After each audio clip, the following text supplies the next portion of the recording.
कि नमस्कार दोस्तों, आज मैं आप सभी के समक्ष अमावस्या की व्रत कथा प्रस्तुत कर रही हूँ कि एक बार एक गरीब ब्राह्मण परिवार था।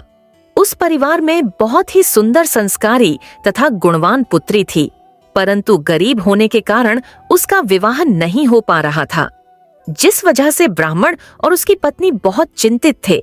एक दिन उस ब्राह्मण के घर एक साधु महाराज पधारे। वह ब्राह्मण के सेवा भाव से काफी प्रसन्न हो गई और कन्या को लंबी आयु का आशीर्वाद देते हुए साधु ने कहा कि इस कन्या की हथेली में विवाह का योग नहीं है। तब ब्राह्मण दंपत्ति ने साधु से पूछा कि यह कन्या कौन सा ऐसा शुभ कर्म करे जिससे इसके हाथ में विवाह का योग प्रबल हो जाए। तब साधु ने कुछ देर विचार करके बताया कि कुछ ही दूरी पर एक गांव में सोना नाम की धोबिन रहती है, जो थी संस्कारी संपन्न तथा पति परायण है। यदि आपकी पुत्री उसकी सेवा करे और वह धोबी इसकी मांग में सिंदूर लगा दे तो उसके बाद इस कन्या का विवाह हो जाएगा। साधु ने यह भी कहा कि वह धोबिन कहीं आती जाती नहीं, वह हमेशा अपने घर पर ही रहती है। ऐसी बातें सुनकर उसने अपनी बेटी से धोबिन की सेवा करने के लिए कहा। अगले दिन ही प्रातःकाल कन्या मुंह ढककर धोबी के घर जाती है और उसके यहाँ साफ सफाई तथा अन्य सारे काम करके फिर अपने घर वापस आ जाती है। यह सब कुछ दिनों तक चलता रहा।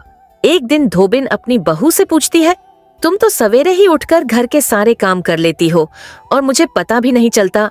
बहू ने कहा, माँ जी, मैंने तो सोचा आप ही सुबह उठकर सारे काम खत्म कर लेते हो, मैं तो देर से उठती हूँ। इस पर दोनों सास बहू निकलना उतरने लगे कि ऐसा कौन है जो सुबह ही घर का सारा काम करके चला जाता है।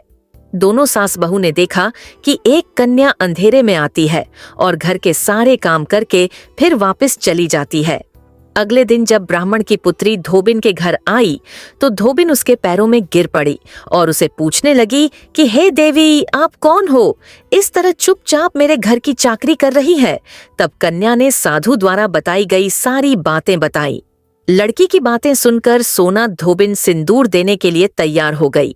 सोना धोबिन के पति थोड़े अस्वस्थ थे, वह कहीं बाहर जा रहे थे। तब उन्होंने अपनी बहू से कहा, मेरे लौटने तक घर पर ही रहना। फिर सोना धोबिन ने जैसे ही मांग का सिंदूर उस कन्या की मांग में लगाया, उसका पति मर गया।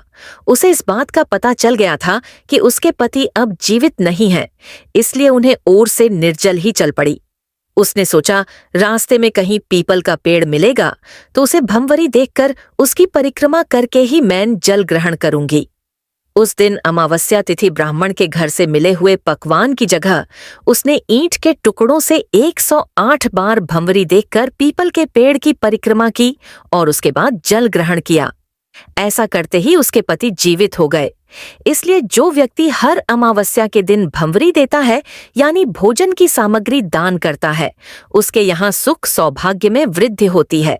पीपल के पेड़ में त्रिदेवों का वास होता है। जो व्यक्ति अमावस्या को पीपल के पेड़ की पूजा करता है, उसे अखंड सौभाग्य की प्राप्ति होती है। ओम नमः शिवाय। यदि आपको पसंद आई तो कमेंट बॉक्स में ओम नमः शिवाय अवश्य लिखें और दिल की आस्था चैनल को लाइक और सब्सक्राइब करना न भूलें। आप सभी का हार्दिक धन्यवाद है।